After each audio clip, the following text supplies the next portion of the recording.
A quick video. I have all of these molasses tubs that I grow in, and I have about 15 of these guys that I need to fill. So I'm going to make my own potting soil to fill these guys because I find that it's more cost effective.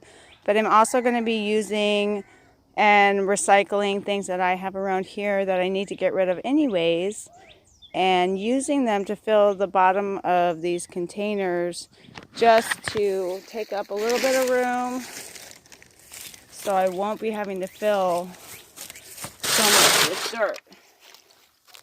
So the trick to this is you want to use all compostable materials. Like this is from, a drive-through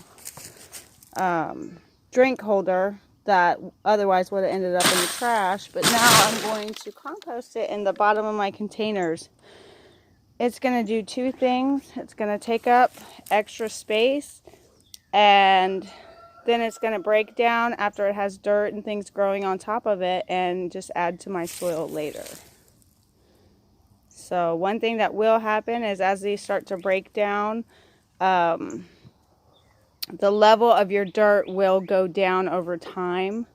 It'll be a slow process, so probably the next growing season you'll want to add more dirt to the top, or you can even turn your dirt and start seeing how much your cardboard items have composted, and then get a nice rotation. Now this one I noticed I put in here, I don't want to use this one because it does have a piece of plastic tape around the edge. You want to use stuff that has, no tape. Everything should be compostable. Printing is okay. But like I have this box here. I'll tear what I can off the edges to avoid the labels. Some of the labels are not compostable. But I like the bulky stuff like this paper. Whatever this was used for shipping, just to kind of support whatever item was in the box. The drink container is awesome. The paper is awesome. The next thing that I'll do is I'll get hay that's mixed up with rabbit manure. And I'll put a good layer of hay and manure. And then on top of that, I'll put my dirt. So then I'll make another video to show you how I do that. Okay, second phase of our project here is adding more material to bulk up the bottom so we can fill our containers with less dirt. And it's kind of dual purpose. All of this material right here, I have hay that I just scooped out of my rabbit barn, and then this is all of the grapevines, passion flowers that I cleared out from last season that turned brown and needed to be cleared out anyways. So we're cleaning up and we're recycling and we're reusing. So all that's really exciting. So here I've already put my cardboard material that I'm recycling and trying to get rid of in the bottom of each of the boxes. And now I'm just going to go and put hay on top, and also these sticks and twigs and all of this recycled dead vines mainly. And I'm going to fill these pretty full because, like I said before in the last video, this stuff is going to squish down over time. So you want to go ahead and overcompensate and fill it really full, because once you start putting that heavy dirt on top of it, it's going to sink down. I would say our goal is to fill this at least probably 3/4 of the way full, and then we're going to put our dirt on top of that. Okay, I got all my dead vines in the bottom. You kind of want to make sure all of your stick material is down. I chose to put the dead vines down first because they really don't have any nutrient value. The next thing I'm going to be putting on top is this hay that has a lot of rabbit poop mixed in with it. So it's going to have a little bit more nutrient value. So I wanted that to be a little closer to the top where the dirt will be. So the next thing I'm going to do is put this on top of our old dead vines and dead vegetation material. Okay, so this right here is what I'm really excited about, both of these things.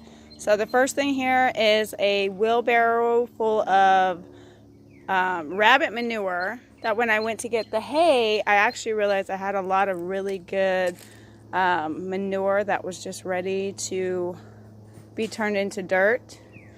And then this right here is my other secret weapon in making dirt, sphagnum peat moss. This is 100% organic. It's not going to have any nutrient value. That's what your manure is for. And we're going to mix this together.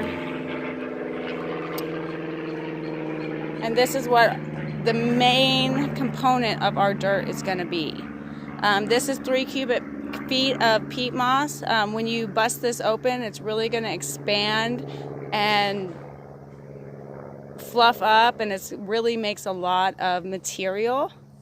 And I can mix this much peat moss with probably double the amount of manure that I have here in this wheelbarrow.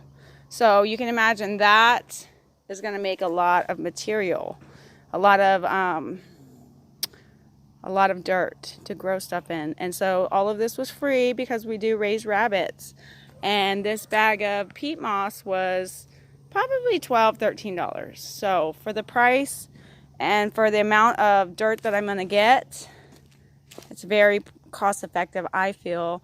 Better than, say, buying bulk dirt from a dirt supplier. You know, you never know what you're going to get with those guys. I've purchased large quantities of dirt and had it be really poor dirt.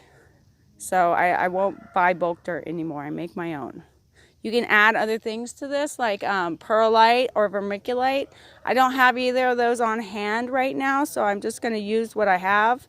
I've got the peat moss and I've got the manure, so that's going to be a really good start to some really nice nutrient-rich dirt to grow some vegetables in. And the good thing about rabbit manure is it doesn't have to be composted. I guess you could consider this manure pretty composted because it's been in the barn for a while. But if it's fresh manure, you can use it right away. Rabbit manure and goat manure both don't have to be composted. You can use any type of manure. I also have a huge pile of horse and cow manure that was gifted to me, but it's already been composted. It's been sitting a good year, so that I can also use to mix with my peat moss to get a wonderful, wonderful growing medium. Okay, so we're adding our peat moss to our manure, and you can see how fluffy it is. And like I said before, it's not going to add any nutrient value to the soil, but it is going to help add aeration, and it's going to really help expand whatever nutrients, whether it's compost, whether it's manure. I use manure, rabbit manure, but you can use any kind of manure that's composted well if it needs composting, or you could also just use your compost that you get out of your compost pile. And that's what we make our compost for, is to add nutrients to our dirt. So that's like your concentrated food is your compost or your manure. And so once you add your peat moss, you're basically just cutting it down and diluting it down and adding more organic matter. Peat moss is great organic matter just to add and expand your dirt. It helps with drainage, it helps with aeration.